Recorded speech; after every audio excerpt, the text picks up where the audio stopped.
Bonjour Cédric, mon mari est un Chinois. Ah oui, ça c'est intéressant aussi. Voilà, c'est des questions d'actualité aussi.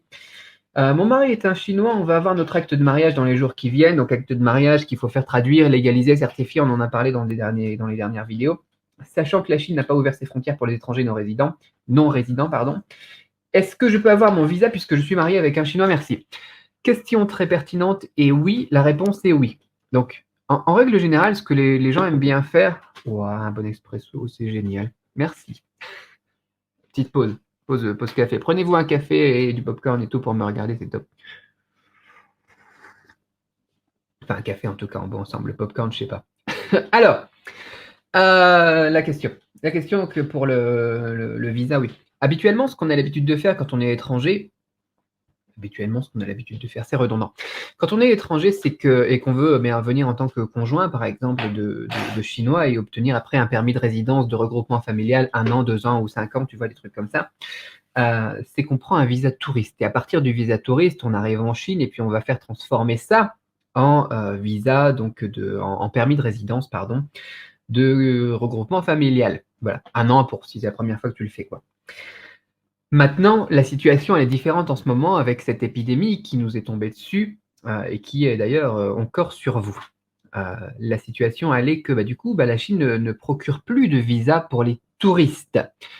Par contre, il y a toujours possibilité de venir si vous êtes de famille chinoise, si vous êtes conjoint, si vous êtes dépendant, si vous travaillez, vous avez un job par exemple en Chine et que vous avez toute la paperasse qui correspond. Et donc en l'occurrence ici, si tu vas aussi justement avec ce certificat, donc cet acte de mariage donc, que tu as fait traduire, certifier, légaliser, authentifier à l'ambassade, là, ça te permettra d'obtenir un visa qui sera un visa, donc par exemple, touriste, mais tu seras l'une des rares personnes à l'avoir, quoi, ou ce sera un visa spécial justement pour après que tu puisses rentrer en Chine et rejoindre ta famille ou rentrer avec ta famille si actuellement ton mari est avec toi. Donc oui, mais il faut vraiment pas aller dire à l'ambassade de Chine: «Je veux faire un visa touriste, je veux rentrer en Chine». Il faut vraiment que tu ailles à dire à l'ambassade de Chine: «Je suis, conjointe de Chinois, voilà notre acte de mariage et on veut rentrer en Chine». Et donc bon, tu auras tout le process à faire tout de même, donc test, 3 jours avant le départ, maximum, test à l'arrivée, la quarantaine pendant 14 jours, donc à l'hôtel, hôpital ou n'importe quoi. Tu auras toujours tout ça à faire, mais tu pourras obtenir ton visa et tu pourras partir en Chine. La contrainte éventuellement que tu pourrais avoir, au final, elle ne viendrait pas du côté du visa ou de l'ambassade de Chine ou du pays, en tout cas la Chine, mais peut-être due au confinement. Par contre, en France, si actuellement tu es en France ou en Belgique ou au Royaume-Uni ou aux Pays-Bas ou n'importe quoi, étant donné que tout le monde confine, qui pourrait bloquer les aéroports et les vols vers l'extérieur, etc. Donc, ça serait plus éventuellement le confinement français qui pourrait t'entraver dans tes mouvements et t'empêcher de rentrer peut-être. Peut-être. Je crois qu'à partir du 6 novembre, il va y avoir plus de difficultés pour les Français qui veulent quitter la France. Donc ça, c'est un deuxième point. Mais pour toi, et la question qui nous concerne, en tout cas là-dedans, hein, je te donne juste du bonus, si ça t'intéresse. Pour ta question, en tout cas, oui, tu peux obtenir ce visa, donc grâce justement au fait que tu fais partie donc d'une famille chinoise. Petite question très, très intéressante et on me la pose beaucoup en ce moment justement, qu'est-ce qui est possible de faire pour rentrer en Chine et qu'est-ce qui ne l'est pas encore? Le tourisme juste pour le plaisir, c'est pas possible, mais ce genre de situation, c'est absolument possible.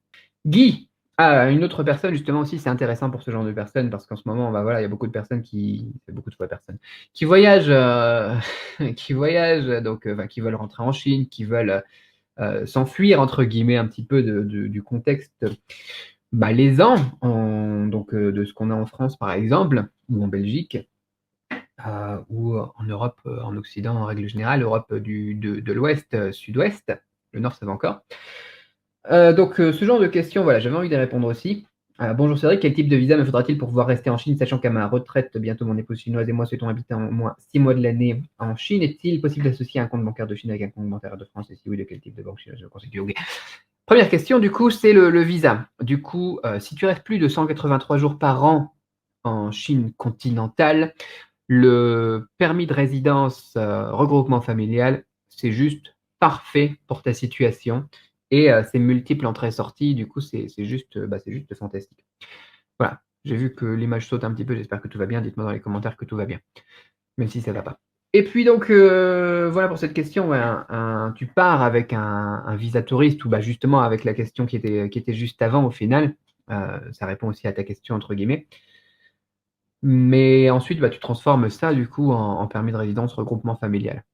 C'est ce qui est le plus adapté à ta situation. Ça sera 1 an renouvelable tous les ans et ensuite ça sera, transformable en 2 ans renouvelables tous les 2 ans. Après ça dépend aussi de ta région, comment est-ce qu'ils s'organisent. Mais en tout cas dans ma région à moi ici dans le Guizhou, c'est comme ça.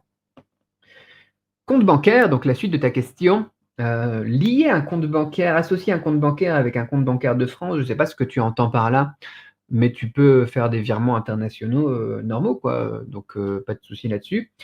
Quelle banque chinoise, conseilles-tu? Bah, tu as pas beaucoup le choix au final en tant qu'étranger, si tu veux avoir vraiment quelque chose de qualitatif et de solide et qui te permette de changer par exemple des fonds, des euros, des dollars, en yuan chinois et puis, de créer aussi le compte, d'ouvrir le compte sans avoir trop de soucis avec des gens qui comprennent un petit peu ce qu'ils font.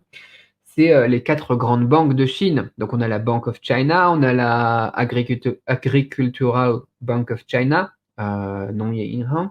On a la ICBC, Gongshan Yinhang et on a la, Construction Bank, donc Tianshan Yinhang. Donc ouais, c'est ça. C'est ces 4-là. Bank of China, la ICBC là, donc on va l'appeler ICBC.